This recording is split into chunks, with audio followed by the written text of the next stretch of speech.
And a good Tuesday afternoon to you. Welcome on in. It is lunch with Claibs and Joe here on claibsonline.com, the Facebook, Twitter page, also available on YouTube. I am Joe Roderick. I am in the snow-covered ground here in Belleville, Illinois, as the clean-shaven Mike Claiborne joins us from sunny Jupiter, Florida. What's going on, Claibs? Well, I'm finally here. It was an adventure. I set a record getting to Nashville. I got to Nashville in just under 4 hours and sat in traffic for 1 hour and 41 minutes because of an accident. Got through Atlanta with no problem and ran into some incredible fog last night in Florida down the turnpike. And it was a little dicey there for a minute, but other than that, everything is good. It's 78 degrees here. It's sunny. I'm still in the process of unpacking. It's amazing when you drive 1,300 miles, all the things you can do. You can listen to a book. You can catching up with people you haven't talked to in a while. You have a bunch of notes, mental notes and verbal notes you make. And you can listen to various podcasts, and it was a blast. I enjoyed it. Yeah, by the way, that Nashville, if nobody that has made that trip, I remember. So there's two different ways you can go around Nashville, and if you hit the wrong one at the wrong time, you're kind of screwed with. Well, you're with right. That. Yeah. And here's the deal: one of the routes was under construction, and it was like down to one lane. I feel that's like probably St. Louis, where it's under construction. It's like the bridge, just like the Poplar Bridge, Poplar Street Bridge. But in this situation, there was a car wreck, and Joe, it was just the front end of it was. I'm sure no one survived, but they shut down the highway, so everybody was trying to get off. And I was going to get off, and at the last second, I looked up, and the guys who were cleaning up the mess were picking up the pylons, and I just sat there and waited. And it was just like I had clear sailing highway-wise. I was like the first guy that they waved through, and I tried to make up some time. But you know what? I wasn't in a great hurry. I was just trying to get out of St. Louis in time because I knew the weather was going to be not ideal. And from what I understand, I got out just in the nick of time. Yeah. By the way, I do want to point out before we get into everything today, want to point out both of us sporting our new backdrops here. Yes. We got these a few weeks ago, but the last 2 weeks we have been at various Munganass dealerships. And by the way, I don't want to interrupt you, but courtesy of Munganass Toyota. And by the way, I've got that Highlander. I took Jamie's advice and your advice. I rented one, and I love it. And if you're thinking about renting a car, or better yet, buying one, Munganass Toyota, Munganass Acura is where you need to start. And I can promise you that'll be your last stop. Between the selection and the service and just the overall knowledge of the product, and Toyota and Acura are very good cars. I mean, they're always up in the top 5 as far as sales are concerned. But when you go to Munganass, Burkhart over in Alton, or go to one on Manchester in South County, either one, you're going to have a great time. But I am here courtesy of them, and it was a great rental, and it was a great idea on my part. Yeah, pat myself on the back. You got the Highlander for that, and I want you're going to post pictures of that. Send me pictures of what they ended up giving you for your visit down in Florida. I'm actually going to go to Munganass Alton Toyota tomorrow, and I'm buying a new car from them tomorrow. It's time to get rid of the one of the cars that I have. So, and now, I you don't like your wife's cars, from what you told. You don't like the color. You don't like it because so much about it. Wife's car. I mean, so much not manly. The one we're getting tomorrow will be my car. It's going to be. Yeah. Have you shared that with her? Yeah. Yeah. Okay. She knows. All right. Yeah. She's aware. Make sure. So and I'll tell you this. So it's not just Toyotas and Acuras that they have at the what. So don't let the Toyota Munganass Toyota name fool you. They have other cars there. In fact, test drove 3 of them on Saturday. And one was a Toyota, one was a Buick, one was a Ford. So they get the trade-ins there, and they're able to they sell those back to you. In fact, my car right now is a Jeep that I got from Munganass Alton Toyota. So you go there, you go to their website, and you find whatever car you're looking for. You can search and see if they have it on any of their lots. And then you go to Acura, you go to Toyota, and they will give you that car. But I'll be sure to share once I get the new one tomorrow. Looking forward to that. Do want to make sure we mention again on the backdrops. Thank you to John Marisek at Fast Signs of Bridgeton for getting these made and delivered to us. Claibs, I thought we were just going to be getting the regular stand-up banners that you see at a radio remote or something like that. And I look at the video as the UPS driver is dropping it off at my front door, and I thought, holy shit, Claibs got us the big ones. Hey, that's how we roll, man. This thing is massive, man. I mean, this thing almost reaches the ceiling. So we're going to be versatile when we hit the road, and we'll have some other fun stuff that'll be coming up when the spring rolls around that I'm looking at. So we will be well represented, but certainly we want to thank John Marisek and the great job that he had a chance to do, and I'm happy with his work. So we got a lot to talk about today, man. We do. Let's start. So you're in Florida, so let's just start there. Have you had a chance to go to Roger Dean yet? I went by there today, and it is a ghost town. They have one security guy, with the Hawaiian shirt and the straw hat. Absolutely. And he's on the back gate, not the front gate that we normally come in. Okay. He's on that one that nobody. It used to be the media entrance maybe 20 years ago. There were 4 cars on the parking lot, maybe 5. It's a ghost town. Now there have been some players that have been over there and doing some things, but from what I was told, this is going to be a very this spring training will be much like what we saw when we had to push the pause button during the season, where guys would come in groups and work out, which is going to make it a long day for a lot of people. But that's the only way they're going to be able to do it initially. The other thing is there won't be any fans. They can come back and watch. Media is going to be restricted at best. From what I was told last night with regard to access. So this is going to be a really strange setup. And if not being part of the broadcast team and being rights holders, I'm not sure if I'd even be here at this point, because there's not a lot going on. Now, that could all change. And I think they're trying to just be as fluid as they can be. But right now, everybody's kind of doing their own thing. I was hoping to get up early enough to go over to the gym and see Yachty this morning, but man, I was just worn out. So maybe I can get over there tomorrow morning and see him. And I'm just glad he got an autograph done, where he's back. And that's a good thing for the Cardinals. Now, I was going to ask you bring up autographs. I know you're talking about his contract that he just signed, but how are they going to handle? Are they just going to shoo away? Because as you and I know, and anybody that maybe has been to the facility knows, autograph seekers will stand outside of that gate and they will wait. Are they going to shoo them away this year?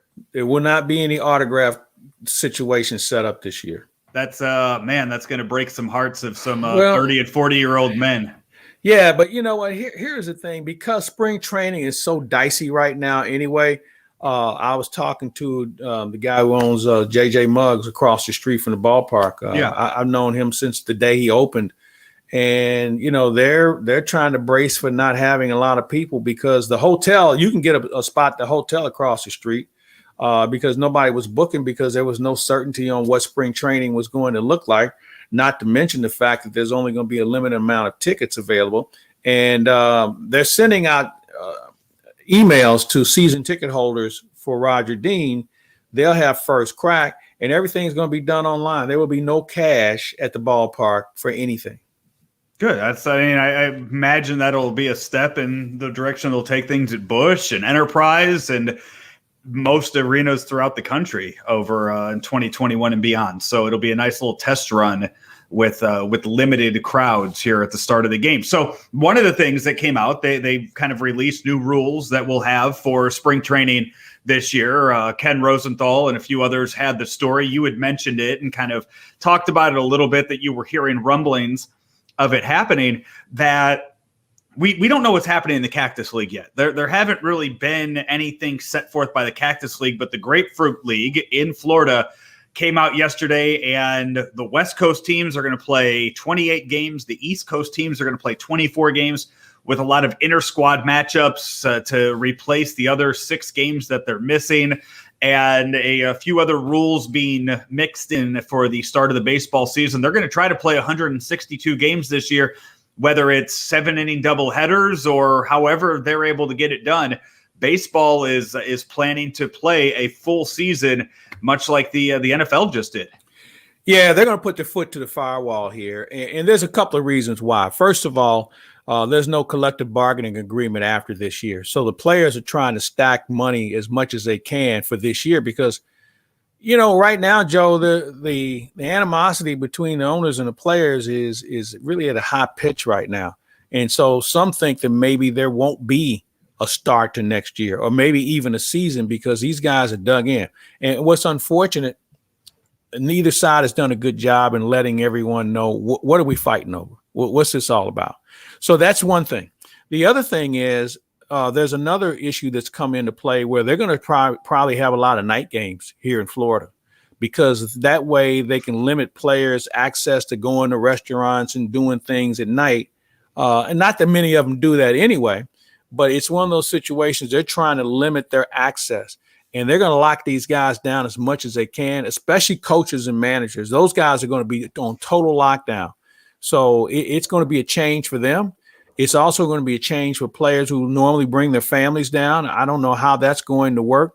And they're still trying to make this up as they go. So I think with each day, we're going to get a different outcome on what's going to be next or what to look forward to the following day. So yeah, they when do you expect to see more and more players start showing up? Do you think that's going to change this at weekend? All? Okay, I think you'll start to see them show up this weekend because I think they need to get acclimated to how this is going to work. As I mentioned, Mike Shilton, he was driving to Florida at the same time I was from North Carolina, and so we talked for maybe 100 miles. About how things might look and just, some ideas and some thoughts about how things are going to be. Again, it's one of those situations where they're trying to figure it out and do it the best way they can. I think they had some experience, obviously, from the summer on how they can construct a camp like this and be effective. My concern, though, Joe, is are the pitchers going to be ready? Because this is going to be an area where they're really, truly creatures of habit. And if they don't get enough good innings in, then we're flirting with some people that might end up getting hurt or getting rocked. And that's something I know Mike Shilton and his staff have tried to figure out how to best serve that situation. But, I think the experience they had last year is probably going to be beneficial to them having a chance to have a legitimate camp. That's before anybody tests positive. And my concern is this.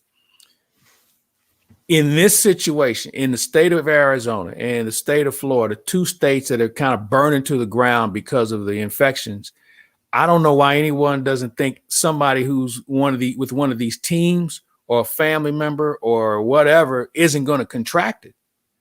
And if that happens, how do you shut it down? Do you shut down that group of players? Do you shut down that coach? I mean, there are a lot of questions that still don't have an answer. Has MLB talked about vaccinations for the players yet? Or have they? Well, they've made it clear that they didn't want to jump the line. Okay. I know that there's been a debate about that. And maybe there's a way they can do it, but you'd have to be whole about it. I mean, and I guess the other question is, you're going to have some players. I know there's Major League Baseball is concerned about umpires. There are some umpires who don't want the shot. Okay. So if you have umpires who don't want it, surely you're going to have a couple of players that don't want it. So what do you do with them? And how do you handle that situation? Again, this thing is so fluid right now. There's so many questions that just don't have answers. Yeah, it's but hey, we have baseball coming back in the next few weeks. We know games will be started hopefully around both states. And last night, the news came out that, one of the worst kept secrets, I think, in Cardinals baseball, that Yadier Molina is coming back for another season. Is this his 17th season now? Was 2004 the first? The 2004 was when he was called up. Yeah, so this would be 17, 18 seasons now for Yadi with as a catcher for the Cardinals. 1 year, $9 million deal. And it has so now in the past 12 days, John Mozeliak has gone out and he has re-signed Adam Wainwright for 1 year. He is traded for Nolan Arenado and he has now re-signed, traded Dexter Fowler, which we haven't talked about yet, and also re-signed Yadier Molina. So the whole January is the new December. It seems he wasn't lying about that, was he? It seems like February has been the new December, as John Mozeliak has been very, very busy over the last 12 days. And if the atmosphere, the fan base here in St. Louis these past 12 days, the excitement for the season has shot up so much. I think going into this, before Wainwright was signed, and Adam Wainwright's a move that it excites you, but as far as wins and losses and making you competitive in the season, I don't think that moved the needle. I don't think that greatly moved the needle. It probably adds a couple more wins on the season, but it doesn't take you from middle of the pack to contender. But then when you add that into Nolan Arenado giving up nothing, giving up Austin Gomber and prospects for that. Mrs. Gomber would disagree with you on that, but anyway. Okay. And then getting rid of Dexter Fowler, the needle jumps even more when you get rid of him and you realize, okay, the log jam in the outfield is gone. It's going to, you're really giving Dylan Carlson 155 games to start this year, and no excuse for him not to start 155 if they play 162 on the year. And then you go and you get your catcher, your longtime, your veteran, your future Hall of Fame catcher.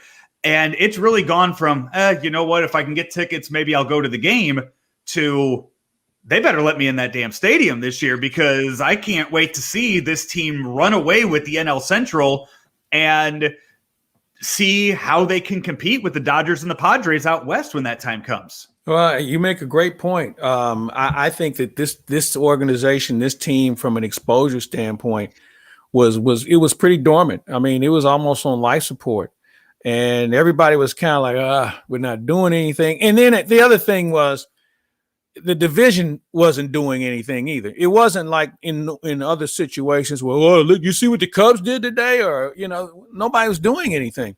So you kind of went ho hum. And then all of a sudden things start to pick up. And obviously the Arenado deal is the crown to this. But overall, I like what they've been able to do. Now, with that said, this team is a little short in a couple of areas. They don't have a left-handed bat.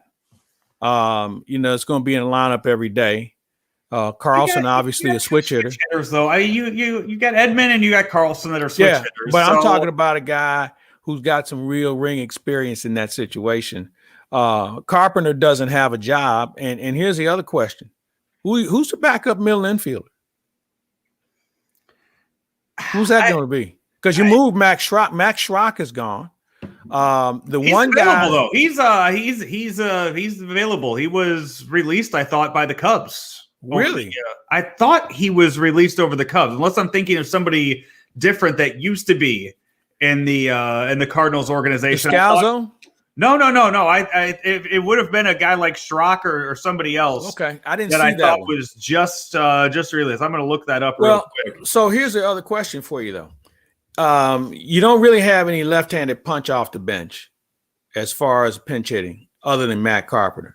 And we don't know what Matt Carpenter is going to look like this year. There's an annual thing with Carp where either he's got a new trainer, he's working with his dad, he's wearing batting gloves, he changed his body, he's gotten stronger. There's been a different excuse every winter.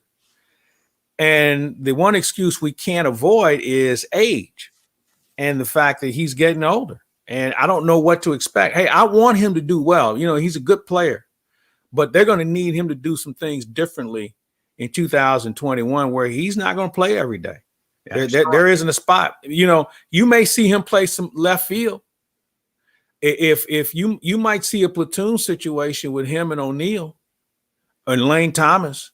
And then there's Justin Williams. You got some issues there, but your bench is a little thin right now as far as I'm concerned. Yeah. Justin Williams was the name I was going to bring up as far as the left-handed bat goes. If you're going to give him that opportunity on the to be a left-handed bat off the bench and maybe work into that rotation with Bader and with O'Neill in the outfield. But yeah, Schrock was designated for assignment by the Cubs on February 5th. Wow. After they claimed him off of waivers on October 30th. So he spent about 4 months in the Cubs farm system and the Cubs organization, and probably never even got a T-shirt from the team. Well, you know what? Your Cardinals might want to kick the tires on him because, you've got the one guy from Panama who didn't play this year or last year. He and Liberatore were the only two guys that, we thought we would see, and his name escapes me. He's from Panama.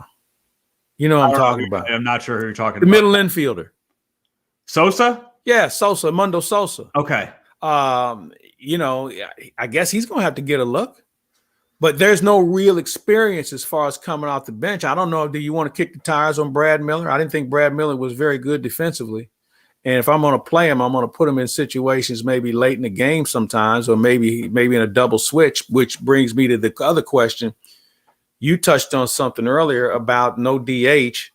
So that changes your roster dramatically also. So stupid. It's so stupid to not have the DH again this year. And I saw somebody bring up a good point yesterday on Twitter that as closer and closer we get to the season, it looks like there will not be a DH, a universal DH in both leagues this year. So you're telling me that you have 15 teams in baseball right now that had pitchers not take a swing all of 2020. Now, I think pitchers hit probably around 120 on a good day in 2019, somewhere, well under 200, probably around 150. You're telling me that those pitchers that have not picked up a bat in over a year, maybe some 15 months, are suddenly going to step up to the plate and be anything productive? Don't sit here and tell me that it's all because of strategy and it makes the game better. It's going to be an embarrassment. I agree. When do you think all of Adam Wainwright's training this past year, and maybe that's a bad example for how competitive he is, and in his press conference, he also said that he wants to, have a higher batting average than Bob Gibson when he retires. If that's one of his goals and it helps the team, if Adam Wainwright hits 210 this year, so be it. But you're okay. I'll use another example. When was the last time you think Miles Michaelis picked up a baseball bat and swung it? Yeah, no, Joe, you're spot on. I think that this has a chance to be a real disaster. First of all, most of them can't hit anyway, and most of them haven't hit since high school. Yeah, I agree, and maybe they didn't even hit then. So you don't have enough time in spring training to even fix it. I made a suggestion a couple of years ago. For guys who could hold a bat and knew what to do with it, when they weren't playing in spring training, I'd have them on the backfields in a B game or in a minor league game, getting some swings, seeing some live pitching, working on things. Now the risk is, well, what if he gets hit by a pitch or whatever? And that's a possibility. You can get hit by a car crossing the street, but you have to be creative in finding a way to generate an ability to have just a modicum of offense. I'm not asking a guy to hit 250. I'm just asking him to be able to move a runner along. Yeah. I don't really care. Joe, I think it's more important to be able to move a runner along than to be able to actually swing the bat for a pitcher, because his chances of moving a runner along are more important than him going up being a free swinger. So we'll get into all that as spring training goes on. Hey, this is Lunch with Claibs and Joe, powered by Ameren, Illinois, driven by Munganast St. Louis Acura, and sponsored by Ryan Kelly, the home loan expert. Find him online at thehomeloanexpert.com. Hey, go to Ameren, Illinois, smartsavers.com because you may qualify for a free smart thermostat. To help your community save energy, Ameren, Illinois is providing thousands of smart thermostats to customers in select zip codes. If your home qualifies, you'll receive a new smart thermostat, $170 value at no cost to you. Plus, you can install and activate it yourself to earn a $25 e-gift card. It'll help lower your heating and cooling costs, adapt to your schedule and preferences. You can also control it from your phone, tablet, or laptop and track your energy use over time. Have it send you alerts about your energy use. You can start saving today by calling Ameren at 866-251-2531 or visiting them online at AmerenIllinoisSmartSavers.com to claim your free smart thermostat. That from our friends at Ameren, Illinois. And good luck to them, as the inclement weather is obviously going to have an impact on some people in Southern Illinois. And those crews are going to be out working. And the great thing about Amarillo, Illinois, you can go online and just see what your status is if you do lose power, or if you know a loved one has lost power. There's a lot of ways to keep track of it. They know if the power is down. You can call them, but they already know. But they'll also be able to update you probably in a more efficient manner than what we've been accustomed to in the past. They're always one step ahead of the posse, is trying to give their customers the best service they can provide. Hey, you left very early in the morning yesterday to drive down to Florida. Were you able to stay up for the entire Super Bowl on Sunday? Yeah. You and I talked about this earlier about I didn't know how they were going to block that pass rush. When you lose a left tackle, that's the bigger game changer of the day. And I tweeted out the fact that just because offensive linemen don't have the lofty, sexy stats that quarterbacks and receivers and other people have, I got news for you. You don't have a good tackle, you don't have a good offensive line, it's not going to be a good day for you. And Tampa took real advantage of what Kansas City did. And here's the one thing that I think needs to be brought up. And, we talk about the comparisons between the Rams and the Kansas City Chiefs. Well, here's the difference. The Chiefs offense sold out on Patrick Mahomes being able to do everything. So what I'm saying is they didn't have a blocking tight end. They didn't have a blocking fullback for protection. They sold out. They put that guy in the pattern. They put that guy in the pattern coming out of the backfield. So when your offensive line can't get it done, you don't have a tight end that can chip a guy. You don't have a running back that can pick up a blitz. That's the difference between them and the Rams, because you had James Hodgins as a fullback. You had Roland Williams as a tight end who was able to catch and block. And they gave Kurt Warner the protection he needed, along with having Orlando Pace and a pretty good offensive line. And that's the difference. They didn't sell out the principles of offense. They had an established running game. Kansas City never had a real running game. They had flashes of it, but not enough that made Tampa stop and say, well, wait a minute, we better figure out how to stop these guys.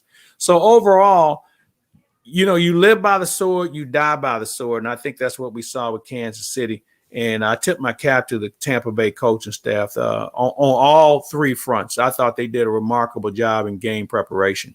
It's funny, an NFL will never go back. They'll never push it back, because I'm sure the work that Dan Campbell has done in his office the past 2-3 weeks is just instrumental to the success of the Detroit Lions' future in the upcoming season. Well, the kneecap biting drills, I'm sure, are going to be fun to watch. I mean, in my OTAs. Goodness, the stuff that he has probably already inserted into that team, and the playbook he's given Jared Goff is just going to, send them to the Super Bowl next year. Imagine if the NFL didn't allow the hire of a new head coach until after the Super Bowl. Imagine if right now is when that had to happen. And, you make it an even playing field for everybody. That's a penalty to firing your coach at the end of the season, is you have to wait till the day after the Super Bowl to start making your hires for the next year. Do you think that Eric Bieniemy, Todd Bowles, Byron Leftwich, three black coordinators would have better job opportunities this year if that were to happen? I think that would contribute to it. Yeah, I think so. I think the wild card here was Leftwich. He was a really good player at Marshall when he was there, and had some lower body injuries that kind of cut his career short.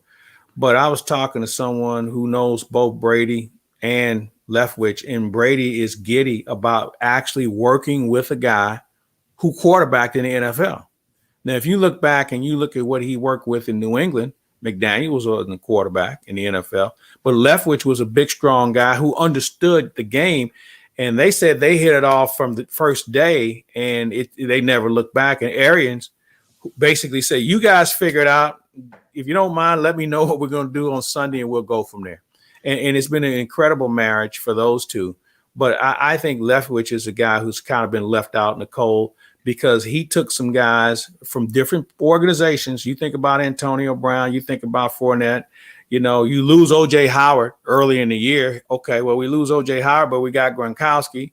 Braid was a really good receiver for him as well. I thought he really put all the pieces together. And Bruce gets credit too. I mean, he's a head coach, and he's a pretty creative offensive guy also.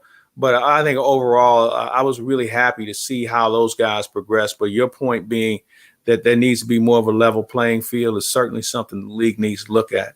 Given the ages of both head coaches in that game, it would not surprise me. I mean, we're at Tuesday now, so maybe it would surprise me if either one of them decided to step away. Mm-hmm. And when you look at some of the personal matters that Andy Reid might be dealing with in the upcoming weeks, maybe he decides that it's time for him to move away from the coaching for a while, if not forever. And Bruce Arians, I mean, since he's retired, he's only won Coach of the Year and now won a Super Bowl since his first retirement. So maybe it's time for him to step aside again. And maybe he just decides, you know what, he wants to go out on top. And maybe those guys or one of those three names I mentioned gets an opportunity with their team if that happens. But like I said, we're already in Tuesday afternoon. I feel like news like that would have come out already. Well, I think you're on to something, though.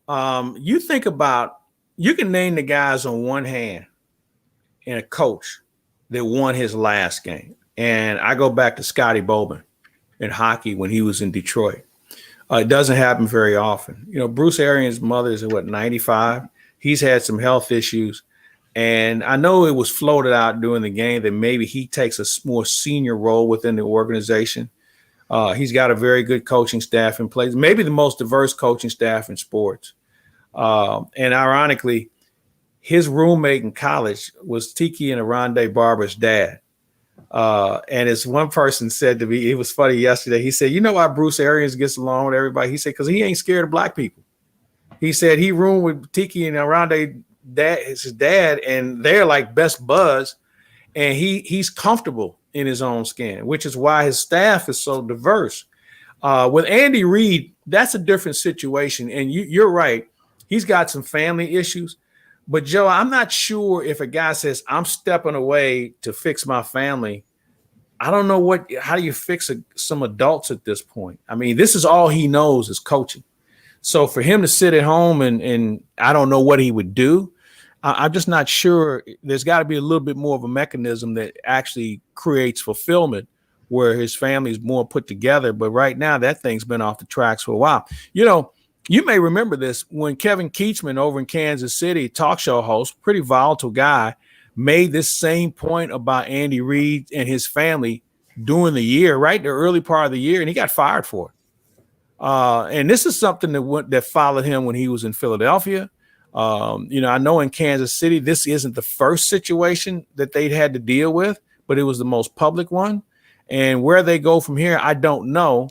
But I think if he's going to walk away, he better have a legitimate foundation put together on what he's going to do other than sit at home and wonder why he's at home instead of coaching, because he doesn't know anything else. Tom Brady won his 7th Super Bowl this past Sunday. And now you'll hear the comparisons to Jordan, or you'll hear the comparisons to other great athletes over sports over the several decades. And when you look at his game that he played this past, he didn't deserve the MVP on Sunday. He wasn't the most deserving person on offense that should have gotten the MVP this past Sunday. But he still got it because he's Tom Brady. His name is the one that you recognize the most out of anybody. And to sit there and say that he's on a level with Michael Jordan and he's on a level with all these other greatest of all time, these GOATs, it takes away from that phrase. It takes away from that title that you want to give to people, because Tom Brady isn't the greatest quarterback of all time. He's the most successful. He's the winning. I mean, when you look at championships, he's the winningest, but there's nothing about it that screams that he is the greatest of all time. And maybe he sets some records because he's going to play till 45 or later. But I think it takes away from that statement. Michael Jordan, you could make an argument that he was the greatest basketball player of all time. Tom Brady is not in your top 10 of greatest football players of all time. He's been successful and he's been on a lot of winning teams, but again, not the greatest. That's a very good point you make. I agree with you. Most successful. He was on some very good teams. And what I always look at with Tom Brady, here's the one thing that I do give him credit for. With the exception of Randy Moss, who probably was a Hall of Famer before he got to New England, is Rob Gronkowski going to be the only guy that Brady played with that's going to go in the Hall of Fame as a Super Bowl champion? Did he have on defense? Did he have anybody that's gone into the Hall of Fame? No. And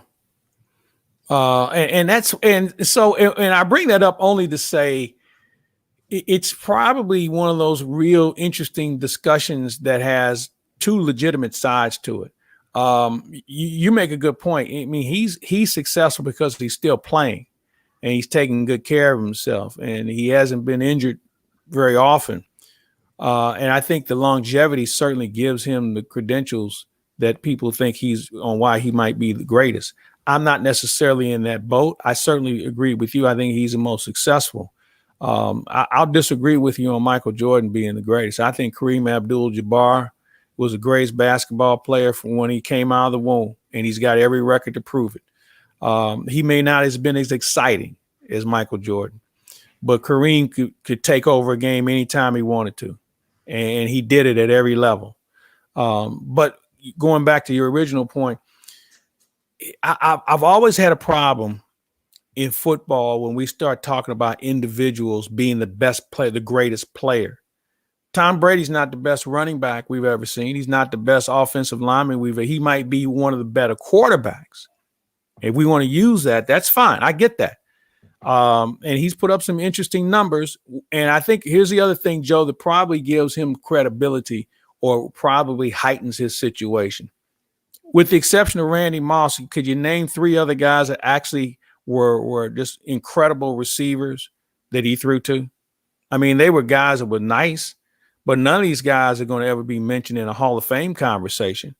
You know, and that's a big difference when you look at a guy like Joe Montana, who had Jerry Rice to throw to. You know, you look at Troy Aikman, who had a guy like Michael Irvin to throw to. I mean, these guys were supplied with good players. Brady didn't have good players around him. They just played together well as a team. And there's something to be said for that. Yeah, it's so do you think how many more years do you think he plays? As long as his offensive line is healthy, he can play another couple of years at least. I mean, he's got a lot of good tools around him. And that's one of the things about Tampa that I was concerned about. Were they going to be able to protect him? And they did for the most part. And if you're Tampa Bay next year, you probably reinvest in your offensive line. I think you're pretty much covered at the receiver spot. You'll probably bring Leonard Fournette back. Although I feel that one of these guys is going to say, all right, I want to get paid. Well, we can't pay you because we don't have that kind of money. So then you see a guy say, well, I'm going to go elsewhere. And then you never hear from him again. So it depends on how hungry these guys want to be. But I think I got to reinvest in my offensive line because I think as we witnessed on Sunday, if you don't have enough good players, you don't have enough of a good chance. Speaking of Hall of Fame, it was announced this weekend, Alan Faneca, Tom Flores, Calvin Johnson, John Lynch, Peyton Manning, Bill Nunn, Drew Pearson, and Charles Woodson is your 2021 Pro Football Hall of Fame class. They will go in with all of the 2020 inductees and all of the Centennial inductees from last year. It's going to be a very big stage. Long week. Night. I think they've already said they are splitting it into multiple nights, which you almost have to. And I think whatever the Hall of Fame game was supposed to be in 2020 will again be the Hall of Fame game in 2021. So it's going to be just a very long week of celebrations in Canton in August of this year. Isaac Bruce, he'll be in there in the Hall of Fame coming up in 2000. I'm going to try and go to that. I'm just trying to figure out how they're going to do it. You mentioned they're going to try and spread it out. You know, Isaac Bruce is as good of a person as he was player. And, you know, every year we would talk about this is going to be the year. And he was a pro to deal with, you know, when he played in St. Louis and the things that he did off the field. I owe him that. That'd be the last guy I probably go to the Hall of Fame for. I got to say, when you look at who the first-time eligible ones are for 2022, Torrey Holt has to make it next year, right? I would think so, but he's better than every other wide receiver that'll be up for it this year. He's better than Reggie Wayne, who he's going up against right now. He's better than Anquan Bolden. I'm trying to think. There's another one, or he's better than Andre Johnson. Had better stats than all of them. So if you're going to say that Calvin Johnson deserves it over him, fine. I get it. That argument can be made. Yeah, I don't agree with it for how early or for how short Calvin Johnson's career was, whatever. You finally got Drew Pearson in there too. Okay. Torrey Holt is the next wide receiver up right now. I would agree with you. This is, I'm not a big believer. I think a lot of Hall of Fame selection process are flawed. They're all flawed. And I think in the NFL, to have a guy stand in a room and sell these other voters on your accomplishments, I'm not sure if that always works, because I think deal cutting takes place. I think if I don't like this guy, I'm not going to vote for this guy. I got somebody else I want to vote for. And again, I haven't been in the room, but I just don't feel like it's the most efficient way to do it. But then again, I'm not sure if there's a better way, because we've seen what baseball has done. I'm not sure if I like that setup. The NBA or the Basketball Hall of Fame, it's a committee. And they have, Joe, if you ever see that list, man, your head will spin as far as all the people that get nominated, and they have to whittle it down. So I'm not sure if there's a proper way to do it. I think with this year's class, I didn't have a problem with anybody going in. I thought Darren Woodson has been overlooked. I think Darren Woodson had a better career than John Lynch. When you look at the successful teams that he played on, and he was a defensive quarterback as far as I was concerned. One of the smartest players. Rod Woodson? No, Darren Woodson, safety for the Dallas Cowboys. Okay. Look at his numbers. Look at his stats. But this is where I think we have a problem with the Hall of Fame. If you are still somewhere in the game, be it in an organization or in media, you have a tendency to move to the head of the class a little sooner than some other guys. And I'm not sure if I like that approach. And when you look at the guys that are on, here's a good example. Jimmy Johnson went in before Tom Flores. You know why? Because Jimmy Johnson was on 17 Sundays every year. Tom Flores, we just started to see him doing beer commercials. Mm-hmm. And Tom Flores had much less to work with regard to Hall of Famers and things of that nature than Jimmy did. And I'm not taking anything away from Jimmy, but I thought Tom Flores, if Tom Flores been more in the limelight, he would have been in the Hall of Fame. And now it seems like there's a race to hire guys on these sets, these network sets, that guys that they think are going to eventually be Hall of Famers. And it's good for the business, so to say. And I don't necessarily agree with that. Well, are you chatting with Alex Ferrario at all this week? We hope to do it this week. Yes, probably tomorrow. Thursday at the latest. Because Blues have already played 4 in a row against the Coyotes. They've lost the last 3. They have 2 more scheduled coming up, possibly a third. So there is a possibility they will play the Coyotes for 7 straight games. Well, and they're also going to open up the season next year with Arizona, if I'm not mistaken. I'm just kidding. I mean, I've seen enough of them for a while, but I think it's unfortunate. But I give the NHL credit for trying to be as creative as they can. And this is where baseball doesn't have that situation because, you've got some off days in between. You can move some things around.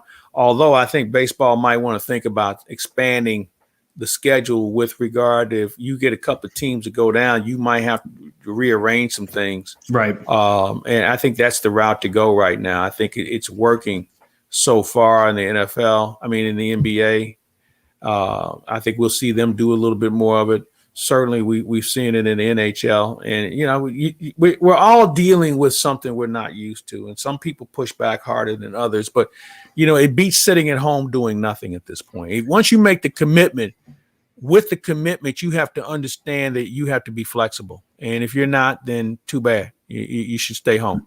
I want to we'll end here. I wanted to make sure you had as much time as you wanted with all three of these men that I'm about to mention that we've lost this past week. I'll start with this morning.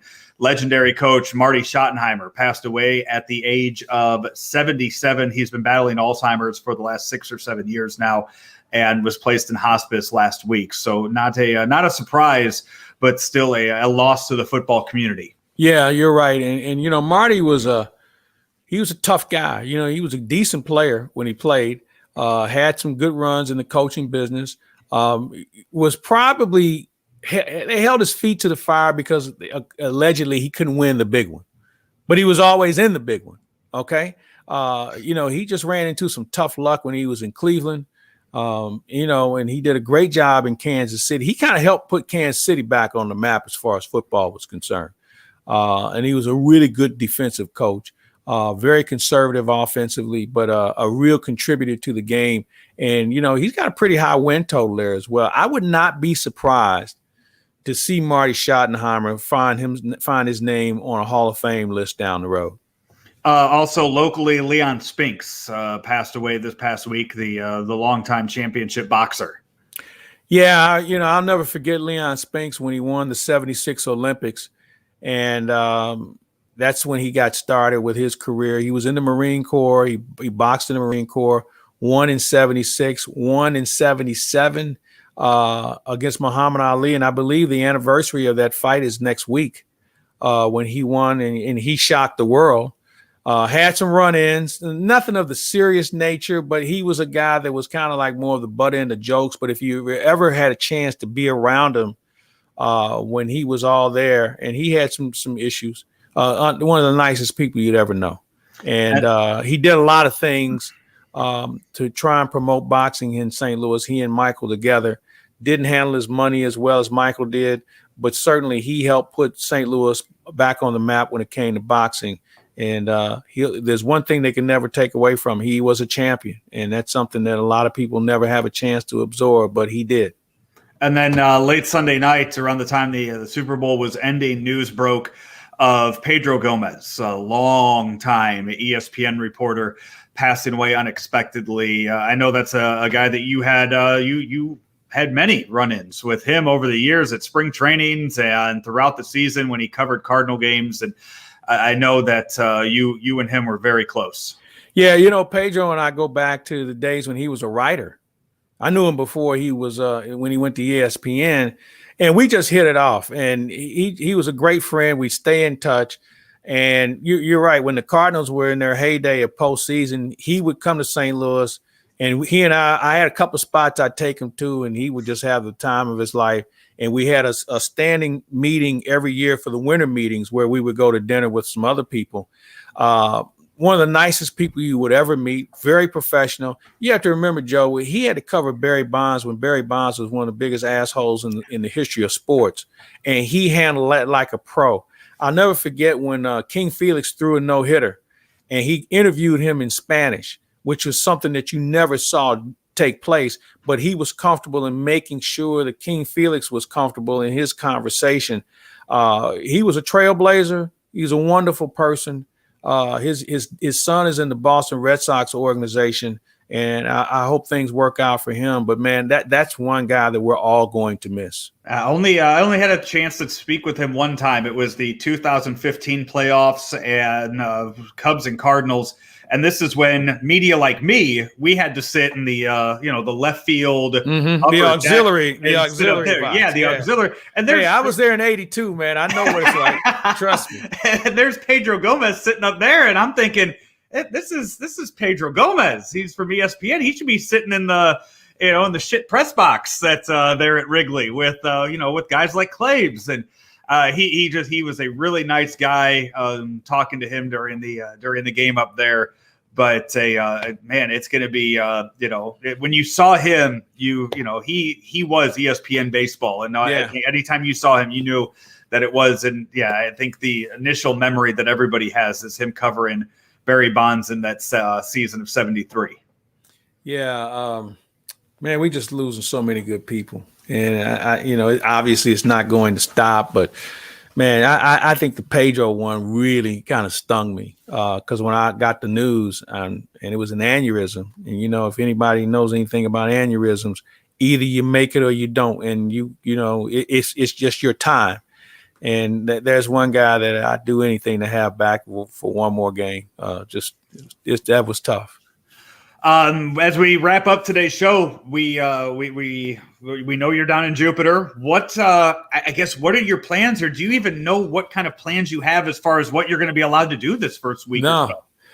I am here in preparation for whatever is called for. Obviously, we're going to do some games here, but as far as anything else, I've been told initially don't expect to do anything other than the Zoom calls.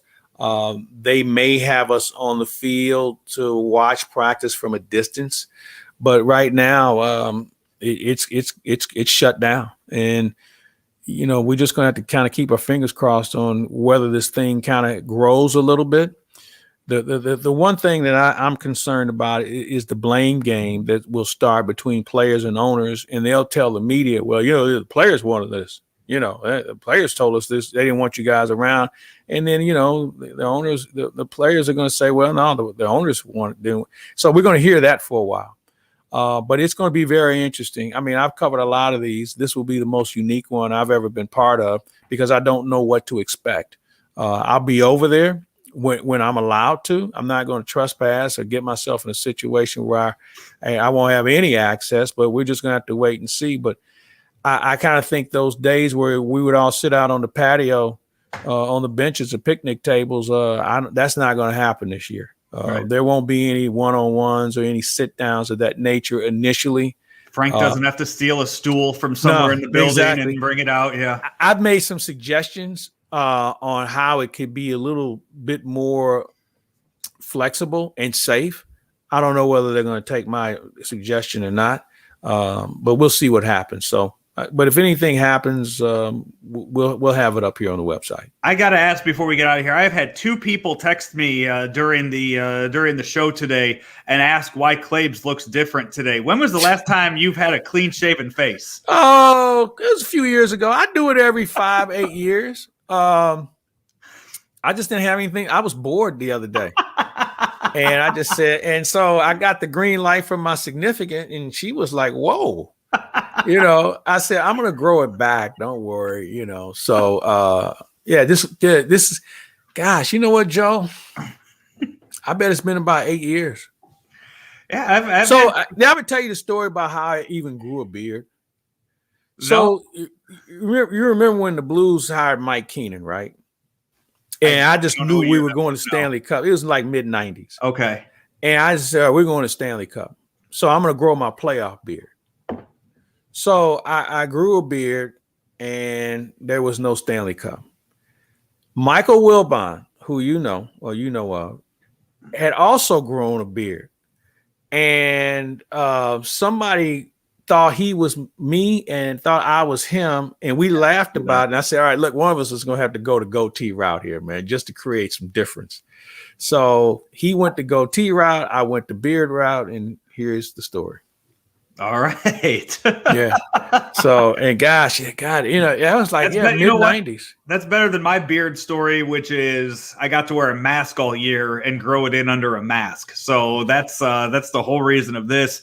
And I've said the day that I get to go back and cover something in person is the day that I'm taking everything off. Yeah, so I hear you. That's mine. The day that hopefully it'll be sooner than later. Yeah, it's like Alex Ferrario with a credential. Ferrario's running around looking like Chris Thorburn from the Blues from a few years ago. He's got a beard down to here, but he said it's coming off when his baby's born. I know, which means we're gonna have to change the graphic for the Ferrario face-off. I know for that. So it's just adding more work to the graphics team here at claibsonline.com. Hey, a couple of things I want to remind everybody about. Going on the site tomorrow, we've got a great feature that we're going to do with Judge Annette Eckert from St. Clair County about teen court and what they're doing. It's a partnership with Ameren, Illinois that I really think is cool and what they're trying to do to help young people. So we've got that coming up tomorrow. I guess we can announce that Dr. Rick Lehman is going to have a regular podcast here on claibsonline.com. We're going to be dropping some episodes here fairly soon. He's got a new book out that we're going to be talking about as well.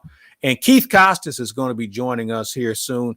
And he's going to be one of our baseball guys. And, Keith has really carved out a really good career for himself. And I'm looking forward to having a chance to visit with him on a regular basis and him sharing what he knows in New York. And he's on the inside, and we'll find out how that works as well. And we're going to have Rammer. You know how Rammer is about lineups.